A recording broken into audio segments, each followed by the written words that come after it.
amanah dalam masalah kepemimpinan jabatan. Engkau memiliki sebuah posisi jabatan, itu merupakan amanah. Umum memiliki semua bentuk amanah. Amanah dalam perkara ibadah, amanah terkait dengan wilayah, amanah fil amwal, dan semua amanah yang terkait dengan hak-hak Allah atau terkait dengan hak-hak hamba-hamba Allah. Tunaikan amanah itu kepada ahlinya masing-masing sesuai dengan bimbingan syariat. Dia dikatakan khianat dalam perkara ibadah ketika ibadahnya nggak ikhlas. Ada niatan-niatan duniawi atau dipersembahkan selain Allah, syirik, khianat dalam ibadah. Walaupun ngomongnya jangan bilang siapa-siapa, jangan sampaikan kemana-mana, antum aja yang tahu, ini rahasia. Yang ini juga begitu, ngomong ke yang lainnya, jangan rame-rame, jangan bilang siapa-siapa, ini rahasia, antum aja yang tahu. Terus begitu, akhirnya apa? Tersebar, ada khain. Ya, ketika kamu dikasih curhatan oleh seseorang, ini amanah, tolong pegang baik-baik. Antum pegang, amanah. Jangan disampaikan kepada siapapun, walaupun kepada ayahmu, walaupun kepada ibumu. Jangan. Sang ibu jangan mengatakan, "Loh, kamu kan anakku. Masa sama ibu nggak disampaikan?" Pertanyaannya, apakah bisa bagi Anda untuk menyampaikan ke orang lain? Ini ilmu. Adakah wajib bagi Anda untuk menyembunyikannya atau merahasiakannya? Gantung masalah ilmiah. Apa yang disampaikan? Misalnya, kalau masalah ilmiah ini ketika disampaikan kepada orang lain bisa gagal paham, gagal amal, gagal praktek, jangan sampaikan kepada orang seperti itu. Kalau dibahas panjang-panjang loh tentang masalah amanah kerja ini. Wah, itu kalau dipreper itu nanti, wah, pada kaca semua amanahnya ini nanti. Itu terkait dengan amanah para pekerja, ya karyawan, ya apa namanya, muwazzafin. Itu dibahas panjang oleh Lajnah Daimah dalam fatwa mereka. Amanah kerja, amanah waktu, wah amanah macam-macam. Wah, itu dipreteli sama mereka semua adalah amanah. Sampai dia melanggarnya dikatakan hari khianat. Ya kan? Kalau kita nggak sanggup, dari awal ngomong, afan, anak nggak bisa. Anda nggak sanggup, Anda khawatir bocor, afan, jangan sama. Sama siapa lagi? Saya tuh tengoklah, yang penting jangan saya. Anda khawatir bocor.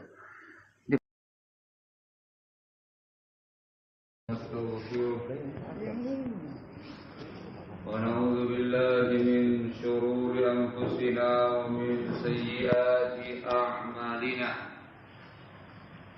May yahdihillahu fala mudilla lahu ومن يضلل فلا هادي له وأشهد أن لا إله إلا الله وحده لا شريك له وأشهد أن محمدا عبده ورسوله يا أيها الذين آمنوا اتقوا الله حق تقاته ولا تموتن إلا وأنتم مسلمون يا أيها الناس اتقوا ربكم الذي خلقكم من نفس واحدة وخلق منها زوجها وبث منهما رجالا كثيرا ونساء واتقوا الله الذي تساءلون به والأرحام إن الله كان عليكم رقيبا يا أيها الذين آمنوا اتقوا الله وقولوا قولا سديدا يصلح لكم أعمالكم ويغفر لكم ذنوبكم ومن يطع الله ورسوله فقد فاز فوزا عظيما أما بعد فإن أصدق الحديث كتاب الله وخير الهدي هدي محمد صلى الله عليه وعلى آله وسلم وشر الأمور محدثاتها فإن كل محدثة بدعة وكل بدعة ضلالة وكل ضلالة في النار أيها الناس حنفيدين عزكم الله. Kita lanjutkan kembali pembahasan kitab Al-Adabul Mufrad karya Al-Imam Al-Bukhari rahimahullahu ta'ala sampai pada bab yang ke-547. Qala Al-Imam Al-Bukhari rahimahullahu ta'ala fi kitabihi Al-Adabil Mufrad Babul Amanah. Kita sesungguhnya masih pada pembahasan tentang adab majlis. Namun di sela-selanya beliau membawakan beberapa bab-bab yang lain yang juga terkait dengan masalah adab. Labas kita baca, nanti kembali lagi pada pembahasan majlis sesuai dengan bab yang disebutkan oleh muallif rahimahullah. Beliau mengatakan babul amanah. Bab tentang al-amanah. Amanah sudah menjadi bahasa Indonesia, amanah. Suatu amanah yang dibebankan kepada kita. Itu namanya amanah. Amanah ini sangat umum cakupannya. Sangat banyak cakupannya. Ada al-amanah fil ibadah.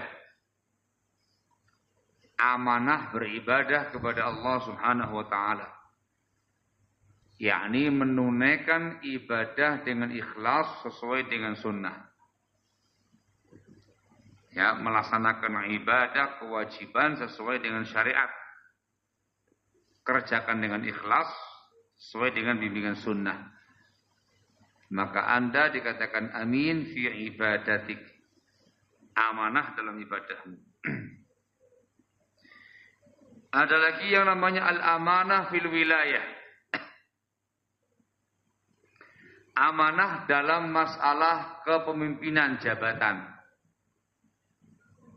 Engkau memiliki sebuah posisi jabatan, itu merupakan amanah. Amanahnya ialah engkau melakukan kewajiban-kewajiban kamu terkait dengan wilayah tadi sesuai dengan bimbingan syariat. Ada wilayah ammah, wilayah umum, ada wilayah khassah secara khusus. Yang umum seperti para penguasa, presiden dan bawahan-bawahannya, di pundak mereka ada amanatul wilayah, amanah kepemimpinan jabatan. Maknanya dia harus menunaikan kewajiban dia sebagai seorang penguasa, sebagai seorang pemimpin yang disebutkan dalam syariat. Kalau ditunaikan, dikatakan amin. Demikian pula jajarannya sampai ke tingkat desa. Termasuk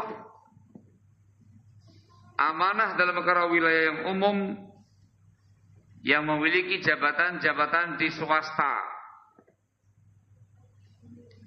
Dia punya tanggung jawab amanah terkait dengan yang dia pimpin. Entah perusahaan atau yang lain-lainnya,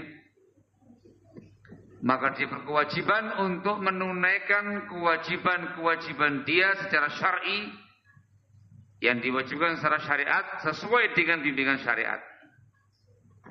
Namanya amin. Ada lagi wilayah khassah, wilayah khusus, mencakup sebagian kecil yang dia pimpin. Entah dia memimpin pesantren, dia memimpin sebuah majelis, atau minimalnya seorang ayah terkait dengan keluarganya, laki-laki terkait dengan keluarganya, usrahnya, memimpin anak-anaknya, istrinya. Pengertian amanah di sini adalah dia harus menunaikan, mengerjakan kewajiban-kewajiban syariat terkait dengan bawahannya sesuai dengan syariat. Barakallahu fikum. Itu namanya amanah fil wilayah. Intinya yang namanya amanah menunaikan, melakukan apa yang diwajibkan kepada dia, apa yang dibebankan kepada dia dengan benar sesuai dengan syariat. Dia kerjakan dengan benar, dengan jujur, sesuai dengan bimbingan syariat. Ada lagi al-amanah fil amwal. Amanah dalam perkara harta benda. Dia dikasih amanah, dikasih kepercayaan untuk menangani sebuah harta, entah secara umum milik orang banyak atau secara khusus milik si fulan, milik si alan. Seperti menangani harta anak yatim, itu khusus. Atau dia diminta untuk mengurusi harta si fulan tertentu, itu khusus. Atau yang miliknya orang banyak, perusahaan dan segala macamnya, terkait dengan harta benda. Amanah fil amwal. Maka dia harus menunaikan kewajiban dia terkait dengan harta tadi. Sesuai dengan keperuntukannya, sesuai dengan amanahnya. Dia kerjakan dengan jujur, sesuai dengan bimbingan syariat. Namanya amin fil amwal. Barakallahu fikum.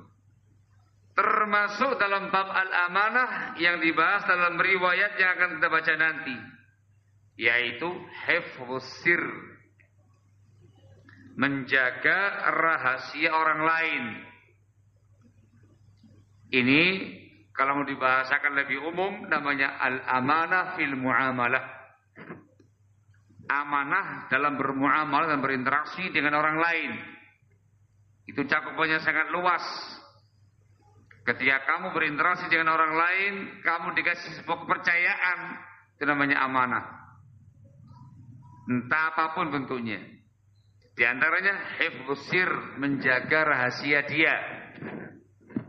Ya, dia punya rahasia, disampaikan kepada kamu dan diminta untuk menjaganya. Itu amanah. Amanah dalam bentuk menjaga rahasia, itu amanah fil muamalah. Kamu tunaikan sesuai dengan kewajiban kamu, sesuai dengan yang diminta oleh si fulan tadi. Kalau kamu tunaikan dengan benar, dengan jujur, sesuai dengan bimbingan syariat, anta amin. Kamu dikatakan sebagai orang yang amin, yang terpercaya. Barakallahu fikum. Dan masih banyak lagi yang lain. Amanah maksudnya dalam banyak hal. Ketika kamu dikasih kewajiban, dikasih tanggung jawab, dikasih amanah, maka Anda harus betul-betul menunaikan amanah tadi sesuai dengan kewajiban Anda secara syar'i, sesuai dengan keperuntukannya. Allah mengatakan dalam firman-Nya, "Innallaha ya'murukum an tu'addul amanati ila ahliha." Sesungguhnya Allah SWT memerintahkan kalian menunaikan amanah kepada ahlinya. Perintah adaul amanah, perintah menunaikan amanah kepada ahlinya masing-masing. As-Sa'di rahimahullah dalam tafsirnya menjelaskan tentang ayat ini. Ini umum, meliputi semua bentuk amanah yang saya bawakan di atas.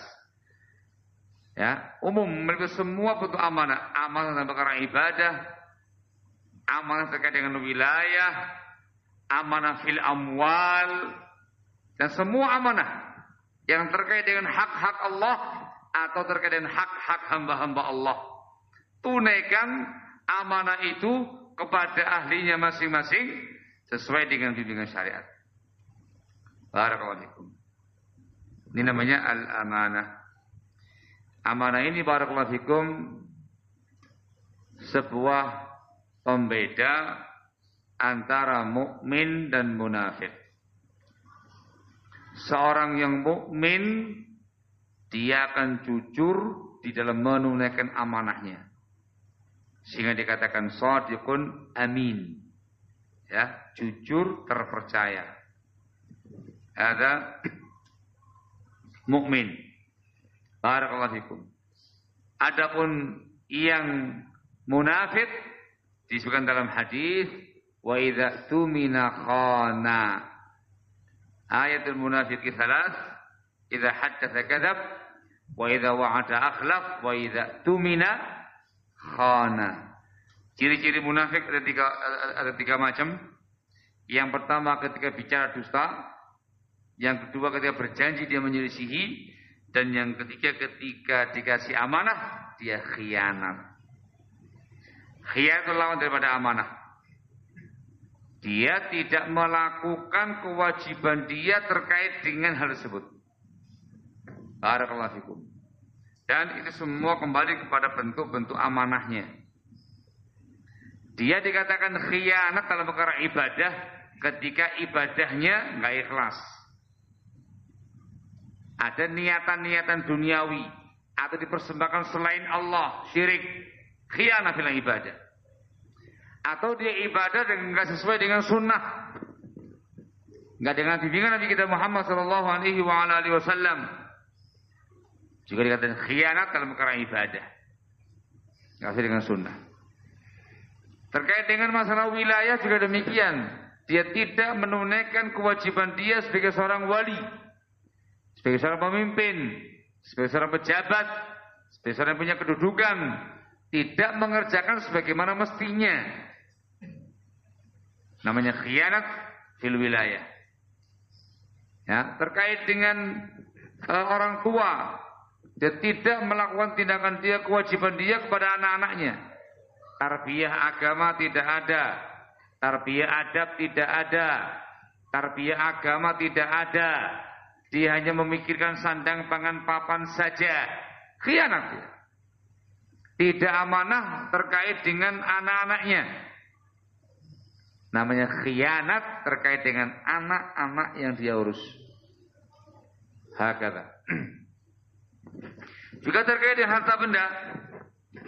Dia tidak menunaikan kewajiban dia terkait dengan harta benda yang menjadi amanah dia. Namanya khianat fil amwal. Mencurinya, membegalnya, menggelapkannya, menimbunya, mencucinya, dengan bahasa-bahasa yang masyhur di kalangan masyarakat kita terkait dengan tindakan khianat dan khianat fil amwal. Itu semua dikatakan nah. Kalau seorang mukmin dikatakan shadiqun amin. Kalau seorang munafik dikatakan khain. Itu bukan perkara yang ringan, perkara yang sangat besar. Secara dosa besar, termasuk kemunafikan. Barakallahu fikum. Ini namanya amanah. Yang dibahas sekarang adalah amanah dalam bentuk hifdzus sir. Dia dalam bentuk amanah menjaga rahasia seseorang. Kapan dikatakan khianat? Ketika dia menyebarkan rahasia tadi. Yang punya rahasia melarang dia untuk menyebarkannya. Dia sebarkan. Ada khain.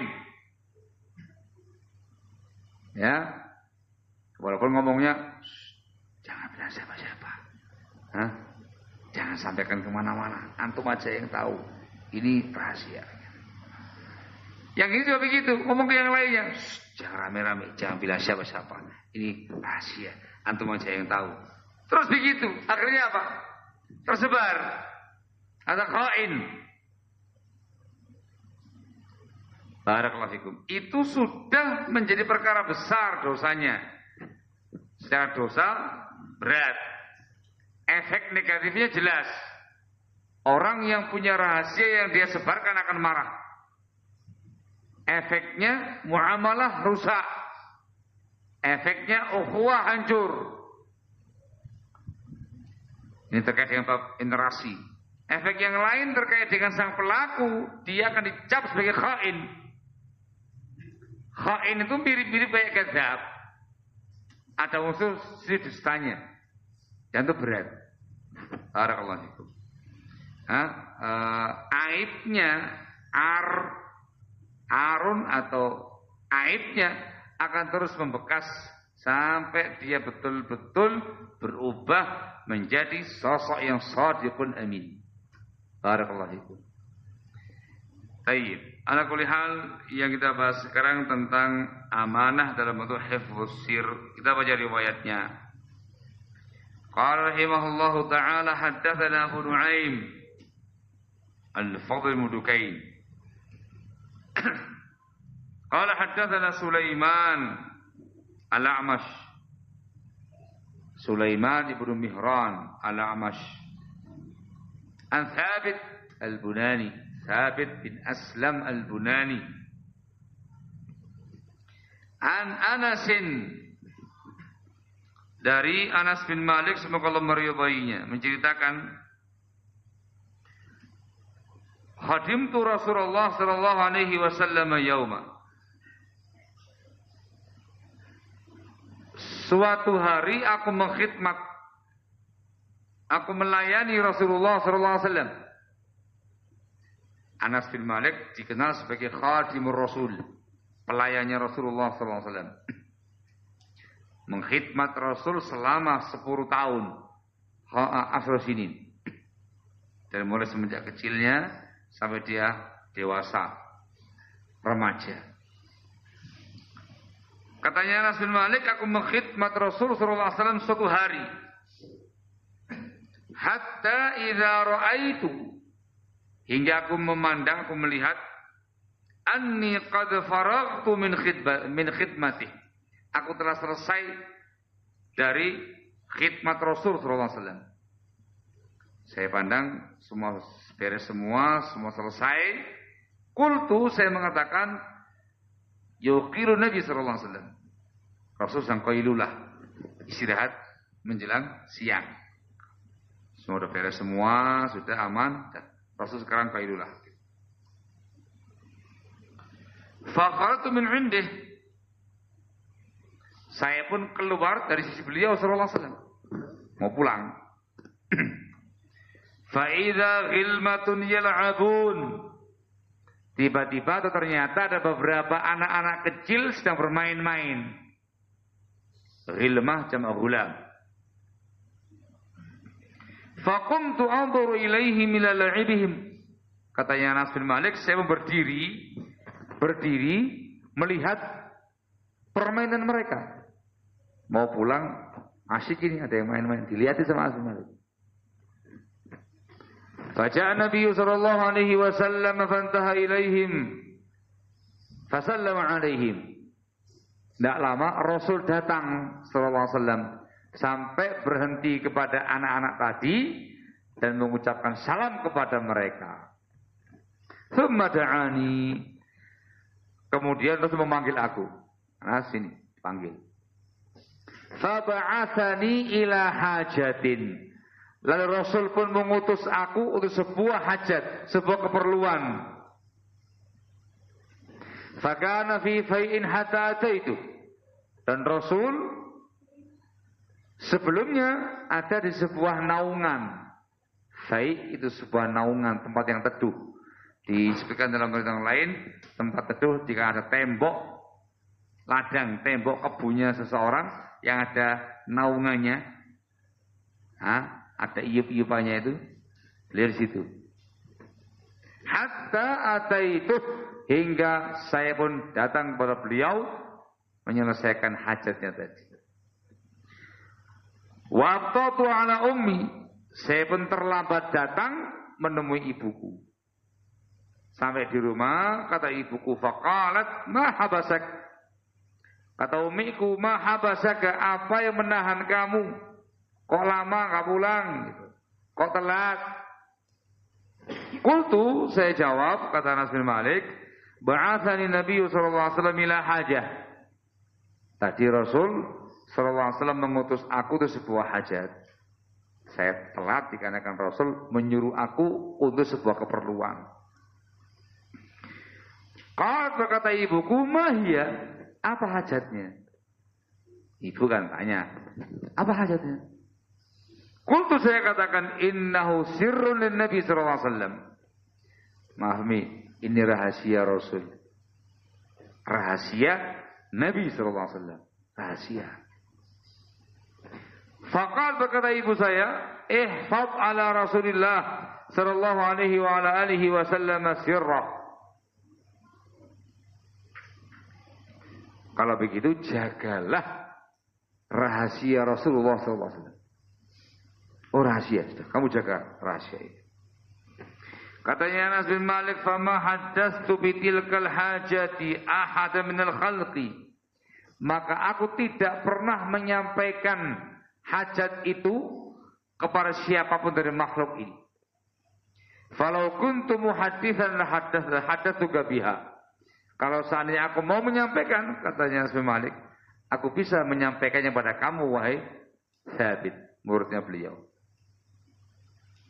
Indah. Selesai, ini riwayat cukup panjang, disebutkan di dalam Bukhari Muslim dalam sahih keduanya. Baik. Yang dibahas sekarang adalah kata-kata yang terakhir. Ini rahasia Rasulullah SAW. Kata ibunya, kalau begitu jaga rahasia Rasul. Dimasukkan oleh Al-Bukhari rahimahullah babul amanah. Bab amanah. Menunjukkan menjaga rahasia seseorang itu amanah. Ya, ketika kamu dikasih curhatan oleh seseorang, ini amanah. Tolong pegang baik-baik. Antum pegang. Amanah. Jangan disampaikan kepada siapapun, walaupun kepada ayahmu, walaupun kepada ibumu. Jangan. Sang ibu jangan mengatakan, "Loh, kamu kan anakku. Masa sama ibu nggak disampaikan? Kan kamu berkewajiban birrul walidain." Maaf ya Mi, beda pembahasan. Ini amanah orang, ini babnya birrul walidain. Beda. Kami ya? Jangan campur-campur. Dasarnya riwayat ini. Ketika ibunya Anas bin Malik bertanya, apa hajatnya? Kata Anas, rahasia Rasul. Sang ibu tidak marah. Malah ngajari anaknya untuk menjaga rahasia. Kalau begitu, jaga rahasia Rasulullah SAW. Amanah. Barakallahu. Tayyib. Bagaimana caranya kita tahu ini sebuah amanah? Rahasia ini sebagai sebuah amanah. Banyak cara yang disebutkan untuk kita tahu rahasia itu sebuah amanah. Cara pertama, orangnya terang-terangan menyatakan ini amanah. Tolong jaga. Ya, yusarrih bidzalik. Tegas mengatakan ini amanah. Mungkin memandang antum sahib lama. Mungkin memandang antum orangnya amin, terpercaya. Dia perlu untuk menyampaikan unek-uneknya begitu. Dia ngomong, apa nanti? Saya mau menyampaikan sesobat antum, tapi ini rahasia. Antum bisa pegang amanah? Ngomong langsung dia, ini amanah. Yang seperti ini barakallahu fikum tergantung antumnya. Kalau antum nggak sanggup katakan jangan. Anda nggak sanggup, jangan sampaikan. Ya, atau antum sanggup memang taib. Anda jaga insya Allah. Itu amanah. Ya jangan nunggu sampaikan dulu baru mau mengatakan saya nggak sanggup. Wah itu namanya dapat bocoran info kan gitu ya. Ini yang pertama. Yang kedua. Dia memanggil kamu sembunyi-sembunyi rahasia berdua saja. Paham ya? Nah, sebentar aja sini.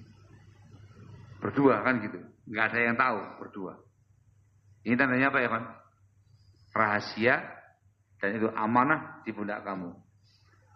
Kalau kamu nggak mau, tolak. Afwan. Ini kalau amanah saya nggak sanggup. Ya kan? Atau antum terima, ya sudah, antum terima. Antum berdua sama dia, bincangnya berdua. Itu cara kedua untuk mengerti ini adalah amanah. Walaupun orangnya tidak mengatakan dengan tegas ini amanah. Indikasinya dia memanggil kamu sendirian berdua. Kalau seandainya ini untuk orang lain, tidak mungkin disampaikan empat mata. Kan gitu ya. Itu indikasinya seperti itu. Yang ketiga, ialah ketika dia menyampaikan kepada kamu hal tersebut, dia noleh. Jadi ngomong sama antum berdua, sebelum ngomong dia terapa lagi. Artinya apa? Nengok ada orang apa enggak kan gitu. Terapa lagi. Sepi dia ngomong. Tandanya apa ini? Ini amanah. Rahasia dia. Dipahami ya? Rahasia dia. Ini tiga cara yang disebutkan oleh para ulama supaya kita ini rahasia seseorang. Antum jangan kemudian ya tabahlal gitu bahasanya. Jangan sok bahlul. Gak ngerti apa-apa. Mana matriahi, anak gak ngerti itu kalau itu amanahnya antum afwan. Waktu ndak bilang-bilang sama anak kok. Ya anak pikir ada informasi kok zen. Anak sampaikan pada yang lainnya. Viral. Antum nusu-nusu. Nah, makanya yang punya rahasia juga pilih-pilih orang dalam bab ini. Jangan asal. Kalau ini perkara rahasia, antum harus kasih kode. Atau jangan sampaikan. Kalau mau menyampaikan kepada orang yang betul-betul paham antum, dia orang yang amin, sampaikan kepada dia. Tegaskan, ini amanah. Ini amanah. Gitu ya. Sementara yang lainnya yang dikasih sesuatu harus akil, jangan bahlul. Harus akil cerdas. Dia harus bisa melihat indikasi-indikasi yang ada. Kok dipanggil berdua ya? Ini kayaknya rahasia ini. Sanggup? Oke, nggak sanggup sampaikan. Sini, afan. Kok berdua aja ini? Rahasia loh. Iya, cocok. Anda nggak sanggup. Jangan. Oke. Atau antum sanggup? Maka antum dengarkan baik-baik dan sebagai rahasia, jaga sebagai amanah. Kita misalnya ya, yang punya rahasia juga harus tahu kepada siapa dia menyampaikannya. Jadi orang yang shadiqun amin. Yang disampaikan juga harus cerdas gitu loh. Harus paham. Ini umum, ini bisa untuk orang lain, ini rahasia.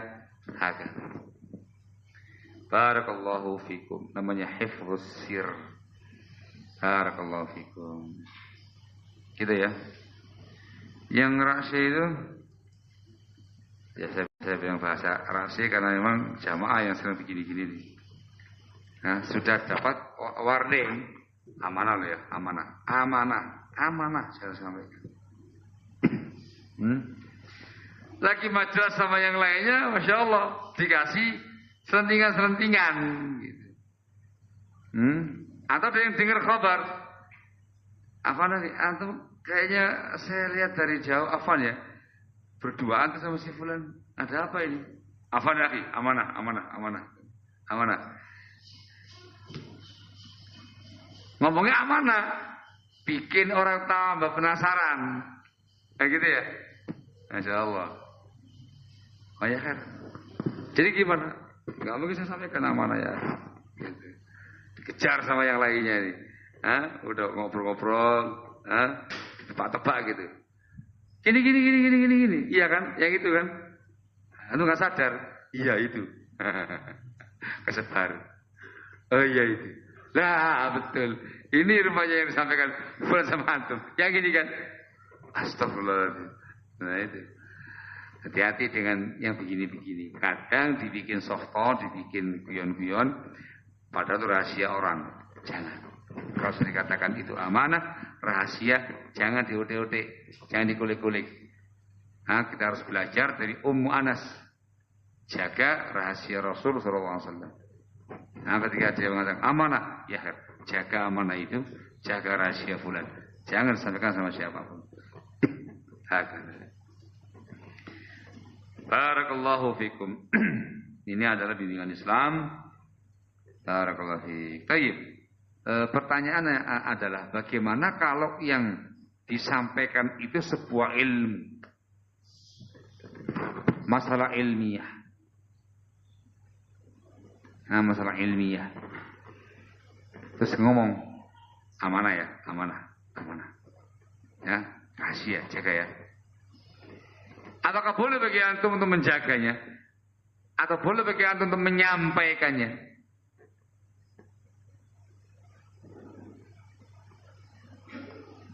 Paham enggak? Ya mungkin ada orang seperti itu. Tahan sih. Dua. Jelas sih.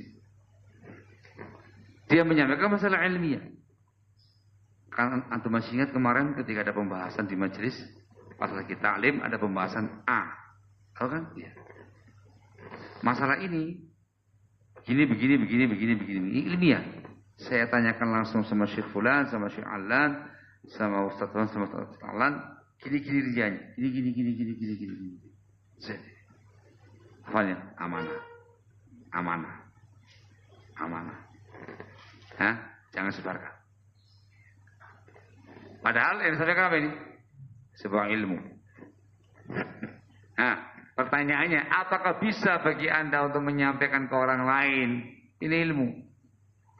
Adakah wajib bagi Anda untuk menyembunyikannya atau merahasiakannya? Coba bingung. Saya kasih sedikit prolog.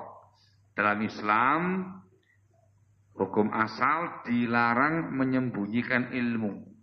Betul ya? Namanya kitmanul ilmi. Man katama ilman aljamahullahu bil jammin nar. Ada sebuah hadis yang mengatakan demikian. Barang siapa yang menyembunyikan sebuah ilmu, Allah akan kekang dia dengan kekang neraka. Ancamannya keras. Tapi ada orang yang menyampaikan sebuah masalah ilmiah kepada antum, diminta dirahasiakan. Amanah loh ya, rahasia. Ya, antum pegangi, dirahasiakan, jangan sampaikan karena amanah fulan, atau sampaikan dikarenakan ada larangan menyembunyikan ilmu. Ya apa ini? Hah? Gimana? Dipegangi, nggak disampaikan. Ya, ilmu lagi.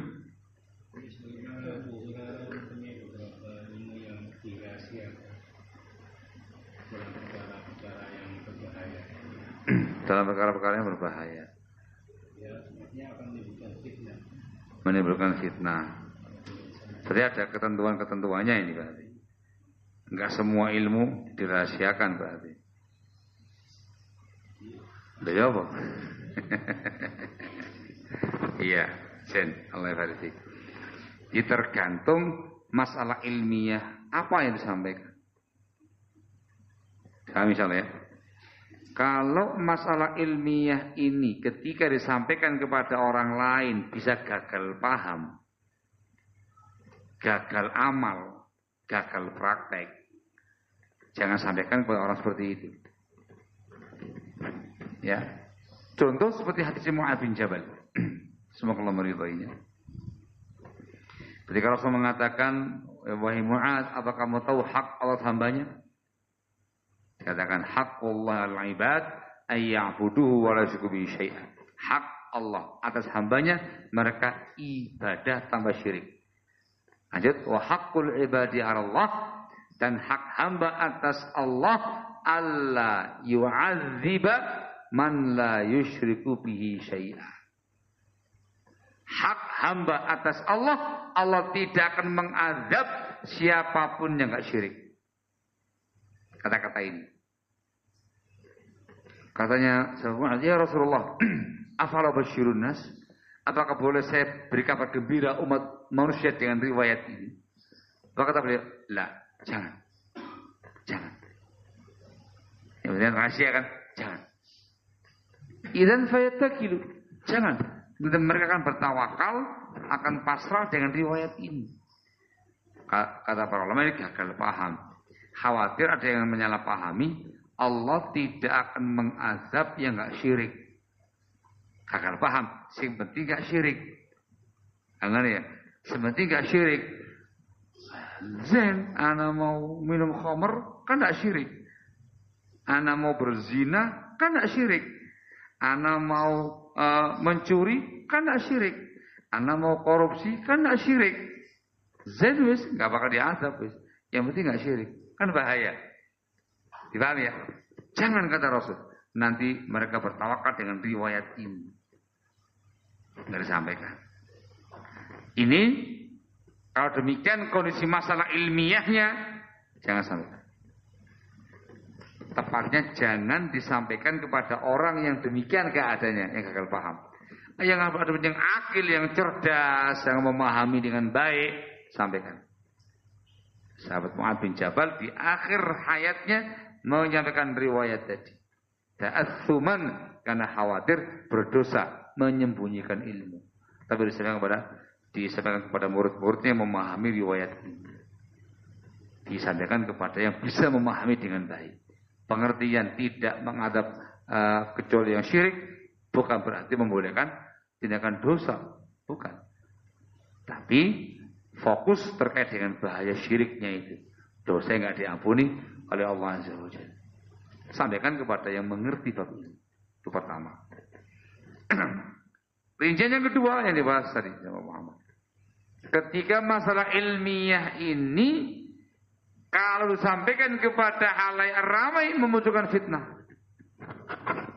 maka simpan. Jangan disampaikan kepada siapapun. Seperti hadis Abu Hurairah mengatakan, hafidhu min Rasulullah sallallahu alaihi wasallam bi'aini minal ilmi. Aku menghafal dari beliau sallallahu alaihi wasallam dua bejana besar dari ilmu. Ya. Ammal awal faqad basastuhu bainakum.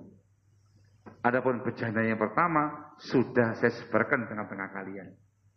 Wa ammal akhar law basastu quti'a hadzal bulqum.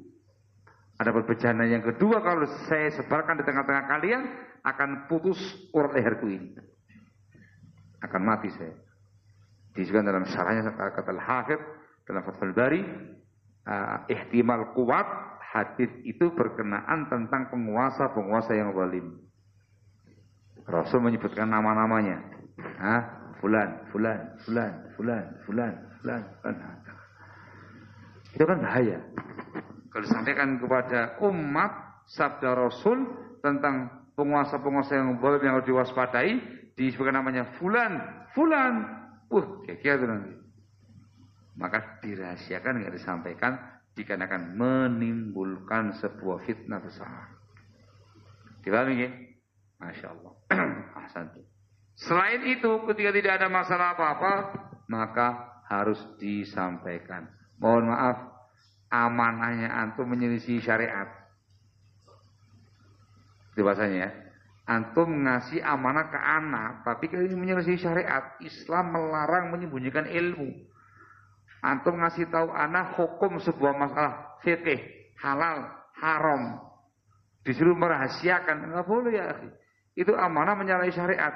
Harus saya sampaikan. Tidak ada maudaratnya, enggak ada mafsadatnya. Sampaikan. Dipahami ya? Barakallahu fikum. Jadi ada amanah yang sesuai syar'i, kerjakan. Yang sesuai jangan terima. Dipahami ya? Barakallahu fikum. Ada mafhum. Baik. Ada pun masalah-masalah yang lain yang faedah yang lain yang bisa kita bahas dari sini cukup banyak. Ini hadis pernah kita bahas sebelumnya di bab yang telah lalu terkait dengan masalah bermajlis atau duduk di pinggir-pinggir jalan.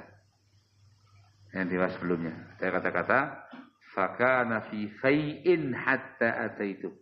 Ini pernah dibahas sebelumnya. Rasul ada di sebuah tempat yang teduh sampai saya datang menemui beliau. Dia lagi nunggu di pinggir jalan yang teduh sampai Anas bin Malik datang kepada beliau. Dibahas kemarin hukum asal jangan duduk-duduk di pinggir jalan. Nah, gitu ya. Kecuali harus itu pun tunaikan hak jalan. Paham ya? Di antara contohnya seperti ini. Ya, terpaksa harus di situ dikarenakan menunggu orang yang dia suruh.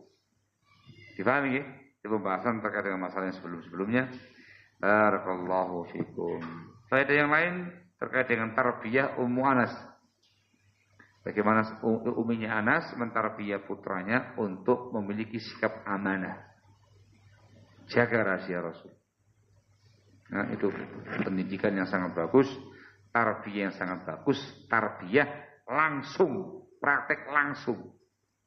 Ini amanah, nak kamu jaga. Barakallahu. Orang tua harus demikian, barakallahu. Naam, wallahu tabaraka wa ta'ala alam bisawab. Adapun yang lainnya insyaallah masyhur dan mafhum. Barakallahu fikum. Loh, jam itu kurang 15. Belum masuk?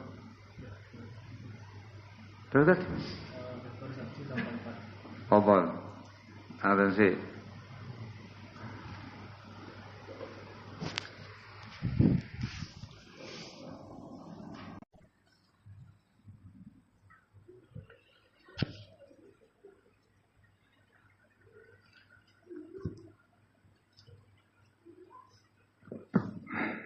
Dari barakallahu. Ada mau sampaikan?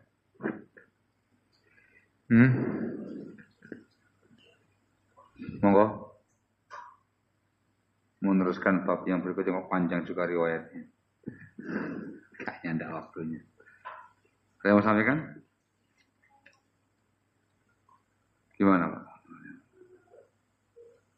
Yang mengenai Nabi Sallallahu Alaihi Wasallam yang berbunyi kalau mertadir ini fil amri wa azimatul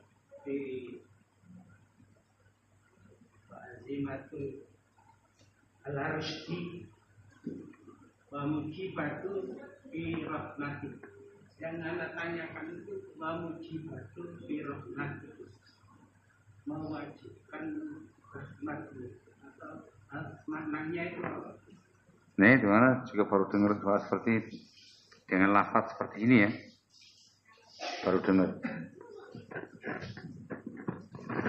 kali ini. Allah a'lam. Kalau dari lafaznya memohon sesuatu yang bisa mendatangkan rahmatnya Allah Azza wa Jalla.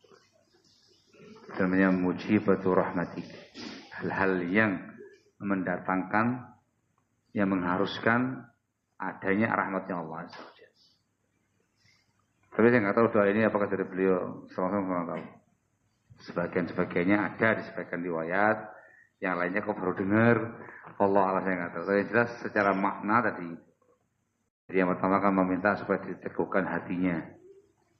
Yang kedua dikasih azam yang kuat untuk senantiasa terbimbing dalam semua urusan dia. Yang poin ketiga ini meminta supaya mendapat dikasih hal-hal, dimudahkan untuk mengerjakan hal-hal yang mendatangkan rahmatnya Allah SWT. Tapi kalau bahasa Arabnya kurang pas, nanti khawatir salah makna. Mending bahasa Indonesia saja atau dipastikan bahasa Arabnya jelas. Dengar dari mana Pak? Pernah baca atau gimana?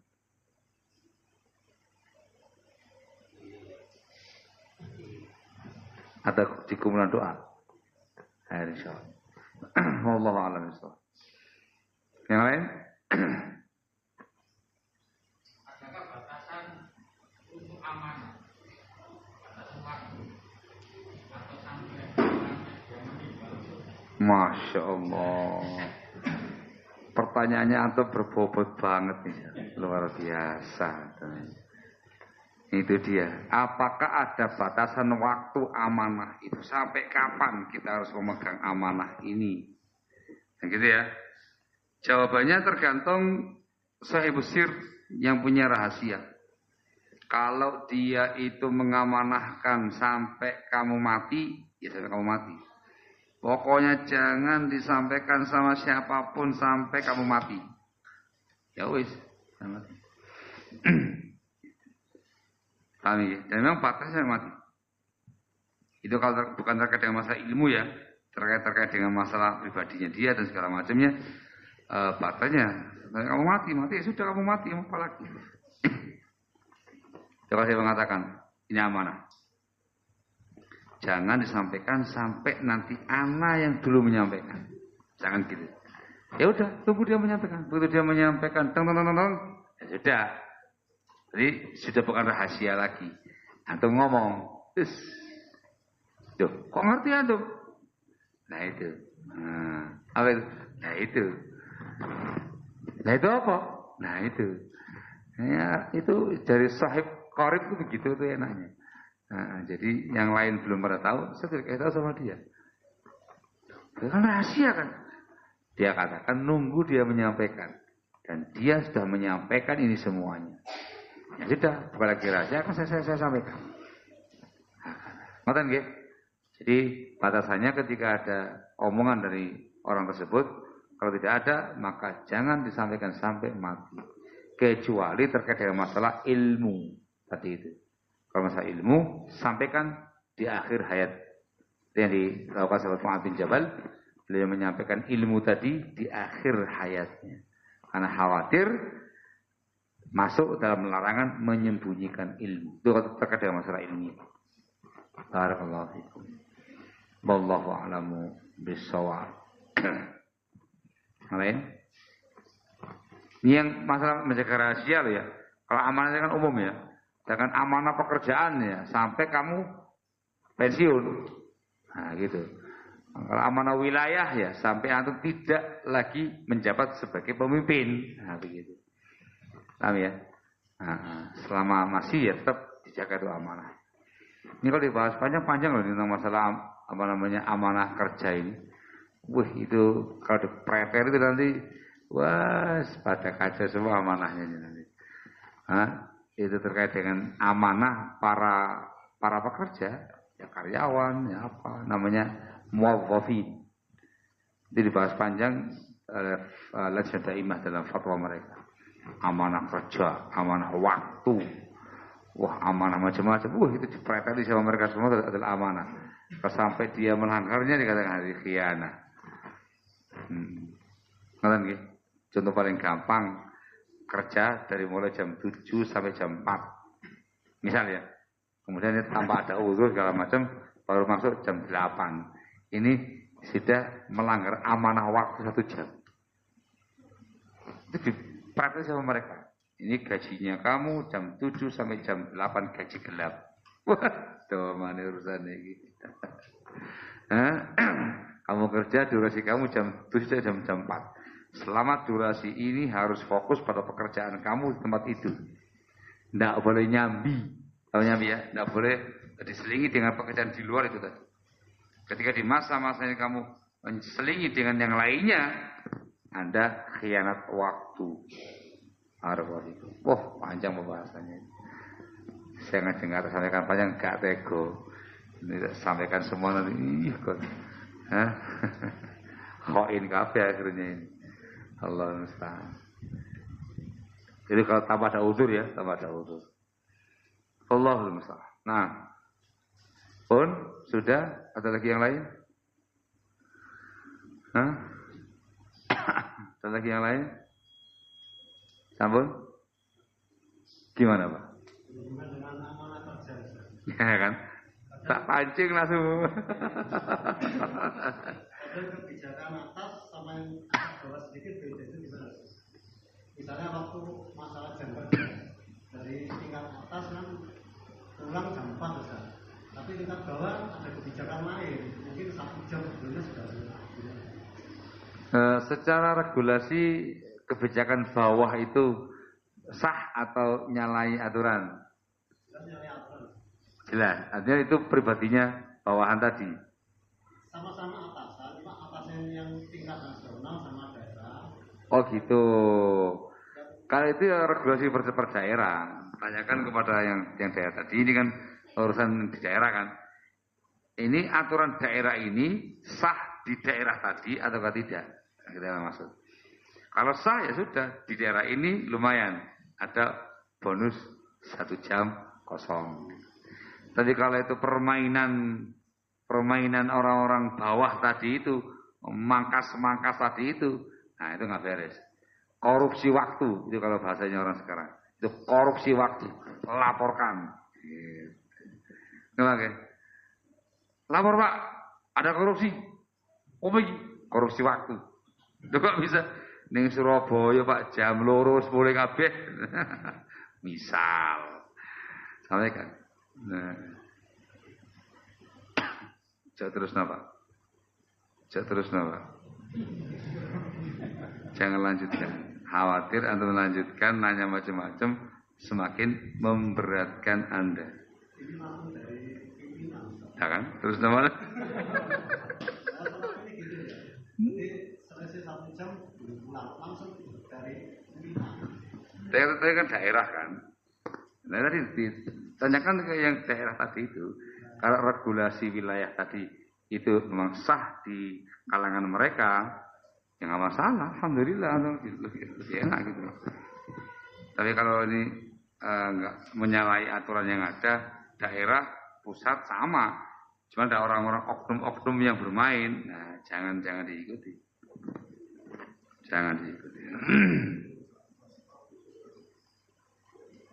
Gimana Pak? Podo wae Pak, swasta ke negeri podo wae Pak.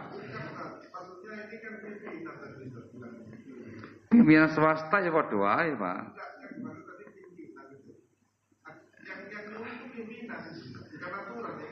Nah iya, luwe dawa maneh to. Aja terusno. Tak baru wes. Tambah susah kok bakale. Antum ngerti ilmune gak kere ya tambah gede dosane dong. Sudah punya ilmu malah pelanggaran gitu ya. Ini belum tahu ilmunya kan si ada uzure didik kan ya. Gak ngerti ya, gak punya ilmunya Ustaz gitu. Gimana? Takon mana? Tak kayak ilmu udah ngerti, waduh ngelanggar kabeh. Ya dosa lebih gitu dosanya. Insyaallah. Jadi kadang-kadang nanti ada hal-hal yang gak tega sampai gitu loh. Nanti yang pendengarnya nanti bakal waduh, kadang belum siap untuk mengamalkannya. Apa Pak?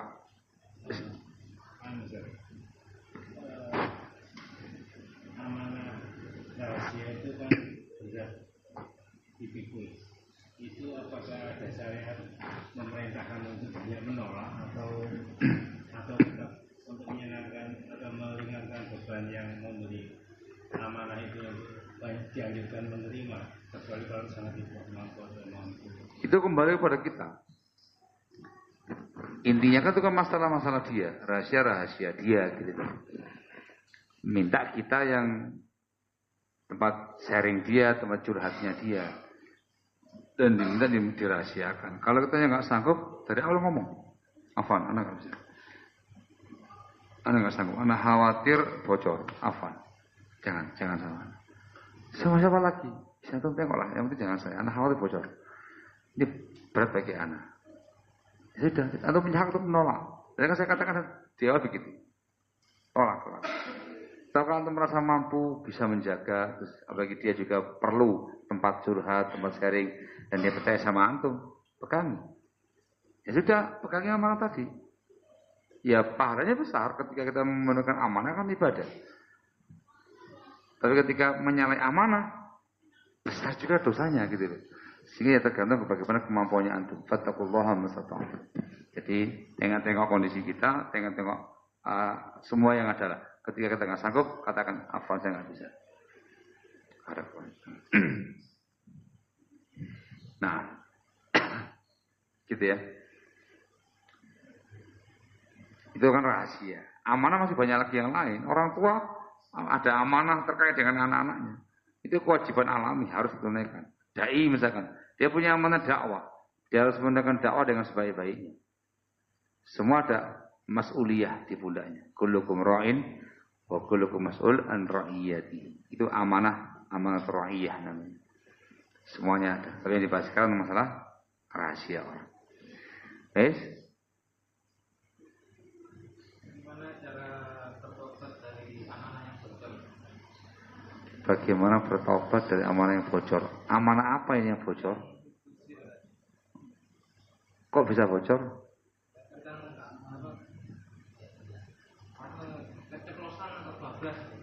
Keceplosan. Kalau nggak ada uzur, jelas itu kesalahan besar. Ciri-ciri munafik. Kan nggak ada uzur. Jadi orang ini memang nggak bisa jaga amanah.